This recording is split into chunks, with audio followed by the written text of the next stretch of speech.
Hello everyone, welcome to my channel food and nature vlogs. ఈరోజు మన కిచెన్లో simple and tasty chicken curry ఎలా prepare చేసుకోవాలో చూద్దాం. ముందుగా ఒక కడాయి పెట్టుకుని అందులో 2 టేబుల్ స్పూన్ ఆఫ్ ఆయిల్ వేసుకుని చిన్నగా తరుక్కున్న ఉల్లిపాయ ముక్కలు, పచ్చిమిర్చి ముక్కలు వేసుకుని బాగా వేయించుకోవాలి. అవి కొంచెం వేగిన తర్వాత చిటికెడు పసుపు వేసుకుని దోరగా వేయించుకోవాలి.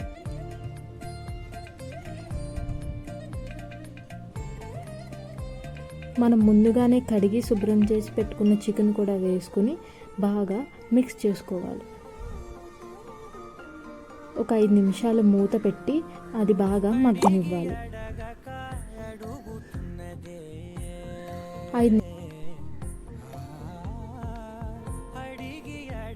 5 నిమిషాల తర్వాత మూత తీసి 1 టేబుల్ స్పూన్ ఆఫ్ అల్లం వెల్లుల్లి పేస్ట్ వేసుకుని బాగా మిక్స్ చేసుకోవాలి. అలా మిక్స్ చేసుకున్న తర్వాత 1 table spoon of salt, 2 spoons కారం, 1 స్పూన్ చికెన్ మసాలా వేసుకుని కర్రీకి పట్టేటట్టు బాగా మిక్స్ చేస్తూ ఉండాలి.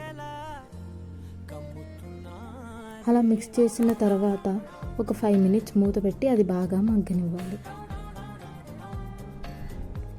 5 నిమిషాల తర్వాత మూత తీసి 2 టేబుల్ స్పూన్ ఆఫ్ ధనియాల పొడి, కొంచెం కొత్తిమీర వేసుకుని మూత పెట్టి బాగా మగ్గనివ్వాలి.